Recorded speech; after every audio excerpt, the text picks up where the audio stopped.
Salut à tous et bienvenue dans Sur le Web, le magazine qui décrypte l'actu via Internet. On va revenir dans ce best-of sur les sujets qui ont marqué ces derniers jours et parcourir les dossiers de la semaine. Et on commence tout de suite avec l'actu Internet qu'il ne fallait pas manquer. On le sait, l'État islamique a prospéré et recruté en utilisant Internet et les réseaux sociaux. Cette semaine, 2 vidéos marquantes ont été postées, celle de l'exécution de l'humanitaire britannique David Haines et ce trailer, copie conforme de la série Homeland, posté mercredi et aussitôt supprimé par YouTube. Car conscients de l'utilisation du net, les mastodontes du secteur commencent à censurer et les internautes aussi suivent le mouvement. Le shutdown forcé de l'État islamique et le divorce entre le I et Twitter, c'est un sujet de Laura Duhamel. Message aux alliés de l'Amérique. C'est dans cette vidéo que l'État islamique revendique l'exécution d'un 3e otage, David Haines. L'assassinat par décapitation de ce travailleur humanitaire britannique intervient alors que Londres intensifie ses efforts face à la menace de l'État islamique. Mais cette vidéo ne connaît pas le même écho sur Internet que les précédentes, car depuis plusieurs semaines, les comptes Twitter de l'organisation terroriste sont étrangement silencieux. Un silence que certains analysent comme directement lié à un ordre de l'administration américaine. Barack Obama a en effet annoncé récemment dans un discours vouloir éradiquer l'État islamique. Il n'est donc pas exclu que Washington fasse pression sur les réseaux sociaux pour freiner toute propagande. Pour d'autres cependant, Twitter aurait fermé des comptes de djihadistes de son propre chef et serait donc à l'origine de cette censure. 3e explication, l'attitude des internautes eux-mêmes, avec de multiples campagnes virales, dont ISIS Media Blackout. Cette campagne a démarré dès l'exécution du premier otage américain par l'EI, James Foley. Révoltés par l'horreur des images, nombre d'internautes refusent de relayer les vidéos de l'organisation. Le but est toujours le même, stopper la propagande, mais aussi respecter la mémoire des otages assassinés. Face à cette coalition, l'État islamique a eu beau menacer les employés de Twitter de décapitation, il a dû prendre acte de la censure de ces vidéos. C'est donc vers d'autres réseaux sociaux, plus difficiles à contrôler, comme Diaspora, que les djihadistes sunnites se tournent désormais. Car Internet reste le moyen privilégié pour ces terroristes de recruter. C'est l'heure maintenant de parcourir les dossiers de la semaine. La tendance est à l'automédication, un mouvement accompagné par le net qui entraîne un développement sans précédent des sites consacrés aux conseils médicaux, autodiagnostic, automédication, autant de mots qui sont dans l'air. On en a parlé avec le docteur Sebag qui était notre invité, mais avant un petit tour d'horizon des liens de plus en plus étroits entre Internet et médecine. En cas de petits bobos ou de gros doutes sur sa santé, le patient avait pour réflexe de passer par la case médecin ou encore pharmacien. Mais le patient est depuis devenu internaute et se rue de plus en plus sur son clavier pour s'autodiagnostiquer ou même se soigner. Et l'automédication fait débat dans le monde médical. Déjà en 2010, 85% des Français interrogés avouaient se soigner tout seuls et 67% d'entre eux jugeaient la qualité de l'information sur la santé sur Internet ni plus ni moins rassurante par rapport aux conseils d'un médecin. Une confiance envers l'automédication via le net qui a créé des mastodontes du web comme le site de conseil et de vulgarisation médicale Doctissimo qui affiche plus de 25 millions de visites mensuelles et plus de 81 millions de pages vues pour le mois d'avril 2014. Racheté à hauteur de 140 millions d'euros par Lagardère en 2008, il génère un chiffre d'affaires de 10 millions d'euros par an. Au-delà même de s'informer, certains internautes n'hésitent plus à remplacer leur pharmacien par Internet en achetant leurs médicaments sans ordonnance directement sur le web. Des prix avantageux, mais aussi un marché parallèle dans lequel 50% des médicaments vendus sont des contrefaçons selon l'Organisation mondiale de la santé. Les médecins commencent eux à épouser la tendance, proposent des conseils en ligne et participent à l'élaboration d'applications smartphones dédiées à la santé. Reste à savoir si l'Internet est pour eux un outil à apprivoiser ou un concurrent. En jeu, la santé de tous. Alors j'avais la chance d'avoir avec moi sur ce plateau le docteur Elsa Sebag. Vous êtes, comme on dit en Israël, médecin de famille, généraliste. Est-ce que pour vous, l'arrivée d'Internet dans la vie des gens et dans leur manière de se soigner a changé le rapport avec vous, médecin du quotidien ? Bien sûr, il ne se passe pas un jour sans qu'un patient arrive en consultation en disant « j'ai vu ça sur Internet, j'ai tel symptôme, j'ai vu que ça pouvait être ça sur Internet, j'ai vu que tel médicament pouvait provoquer ça ». C'est quelque chose de quotidien. Ça vous agace ? Oui et non, parce que c'est aussi un outil. C'est quelque chose qui, bien sûr, a des risques, mais c'est aussi une avancée et une manière différente d'adapter nos traitements et aussi nos conseils. Maintenant, il y a des outils par Internet aussi, des sites qui sont extrêmement bien faits, vers qui on peut se tourner, qu'on peut conseiller à nos patients pour soutenir nos propos, pour leur expliquer. Parce qu'une grande partie des gens qui vont sur Internet pour leur santé, ils vont pour 2 raisons. 1, c'est se rassurer, et 2, trouver des gens qui ont les mêmes maladies qu'eux, et donc ne pas vivre seuls leur maladie. Alors pour des choses pas très graves, ce qu'on appelle les petits bobos, est-ce que les gens viennent moins vous voir, se soignent par eux-mêmes, ou est-ce que la fréquentation de votre cabinet n'a pas changé depuis 5 ans ? Ça n'a pas changé. Honnêtement, effectivement, peut-être que les études ont montré qu'il y a une certaine partie de la population qui, oui, va peut-être moins venir. Mais globalement, non. Globalement, ça ne remplace pas une consultation médicale. Et c'est bien l'objectif de ces sites-là, c'est de ne pas donner un avis d'expert. Et si le net était finalement le meilleur moyen de dispenser le message du Christ, c'est en tout cas le credo de ces prêtres dits 2.0 qui, peu à peu, séduisent de plus en plus d'internautes. Internet, une aubaine pour l'Église. Eh bien, on en a parlé avec 2 prêtres très connectés, mais avant, plongé dans le web chrétien avec Laura Duhamel. Le salut de l'Église moderne dépend-il d'Internet ?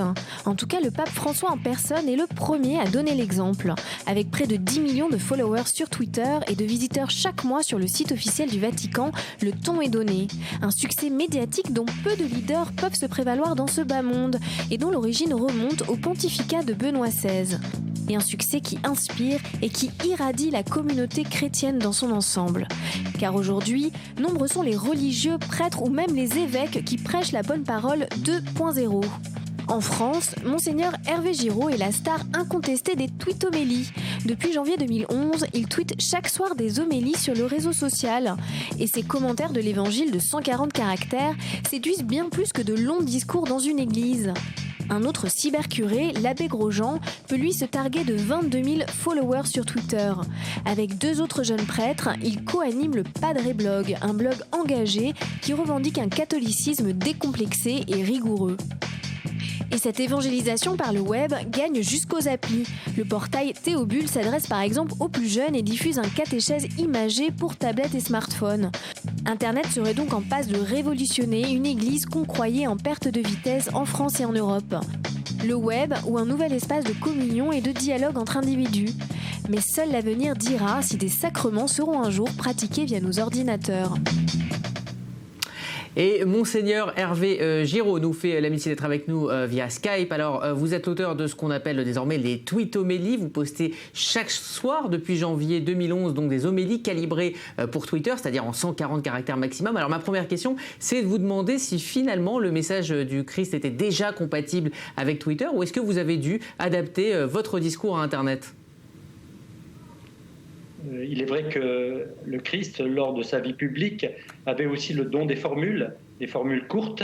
Aimez-vous les uns les autres, comme je vous ai aimé. Et il y a un certain nombre de phrases de Christ qu'on peut reprendre et qui ont tout à fait le format. Mais déjà dans l'Ancien Testament, il y avait aussi des proverbes qui étaient déjà très courts et qui auraient pu s'adapter au format d'aujourd'hui. Merci Monseigneur Giraud, je rappelle que vous êtes évêque de Soissons et de Saint-Quentin et que l'on peut vous suivre vos tweets homélies sur Twitter. Et pour aller plus loin dans cette exploration de la communication chrétienne sur le net, j'ai le plaisir d'être en ligne avec l'abbé Pierre Amar, prêtre du diocèse de Versailles. Alors vous animez avec d'autres prêtres le Padre Blog et vous êtes suivi par à peu près 10 000 personnes. Est-ce que vous pensez que Twitter est un espace dans lequel la parole chrétienne, le point de vue chrétien doit être entendu et c'est le sens de toutes ces démarche 2.0 ? Oui, en fait, Rudy, je ne me suis pas posé la question très longtemps, dès lors que les gens sont sur Twitter. Donc, parce que je suis prêtre, j'aime aller à la rencontre des gens, et donc je vais sur Twitter, comme j'irai sur la place du marché, comme j'irai dans la rue. En fait, je suis prêtre, donc j'aime rencontrer n'importe qui, donc je vais à la rencontre des gens.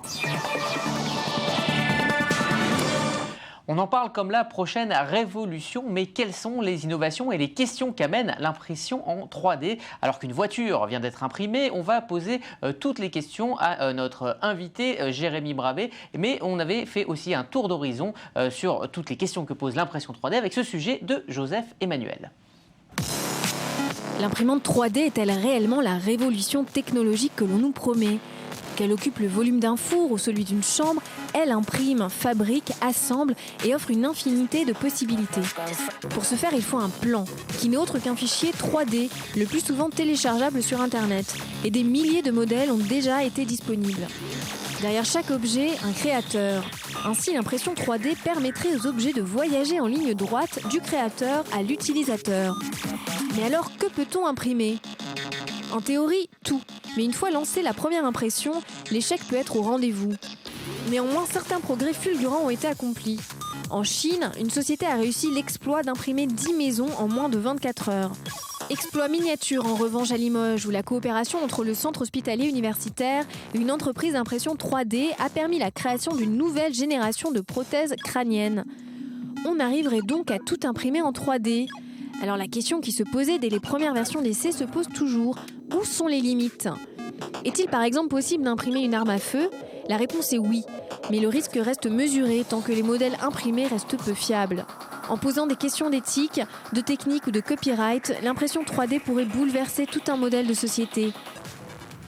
J'ai le plaisir d'accueillir sur ce plateau quelqu'un que j'ai l'habitude d'avoir en tant que citoyen, mais là c'est le chef d'entreprise Jérémy Brabé. Bienvenue, vous êtes le fondateur de Psartech, c'est une start-up spécialisée dans l'impression 3D, c'est bien ça? Tout à fait. Alors Psartech permet à tout un chacun en fait d'imprimer en 3D ces petites pièces détachées en plastique qui cassent sans arrêt, et cela au plus près de chez lui. Donc ça, c'est l'angle que vous avez choisi dans cette grande nébuleuse de l'impression 3D. Alors, est-ce que de la 3D, de l'impression 3D, on va en avoir partout? Est-ce qu'on va en avoir à la maison? Est-ce que ça va servir à tout? Est-ce que c'est vraiment la révolution à laquelle on s'attend? C'est la révolution à laquelle on s'attend.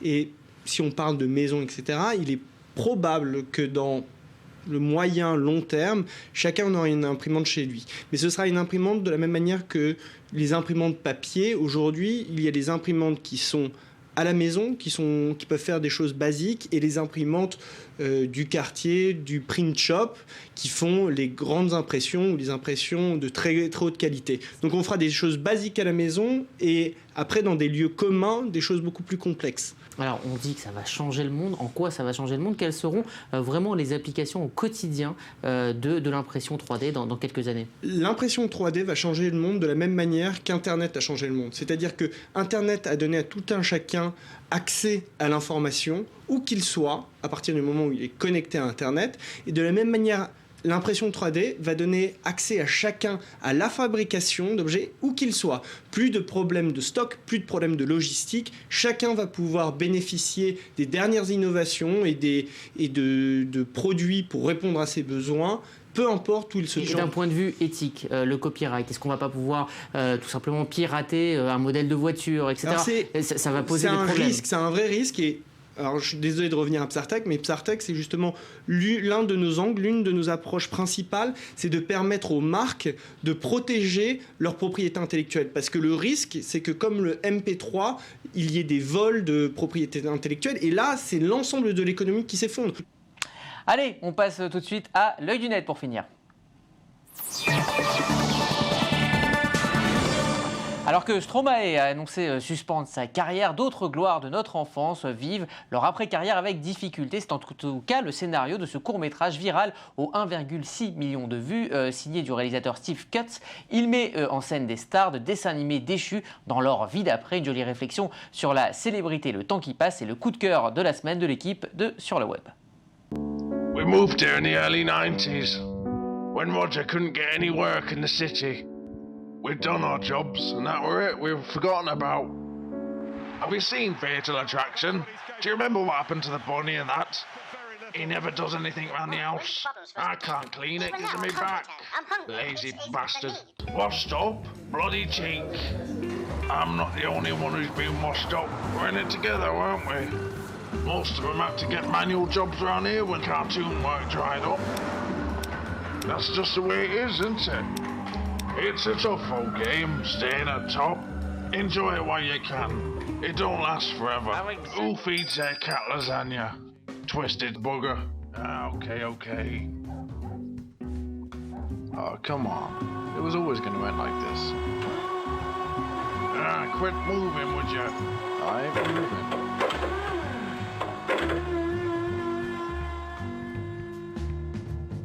Back then, I was something. And now, I'm not something. Just the way it goes, isn't it?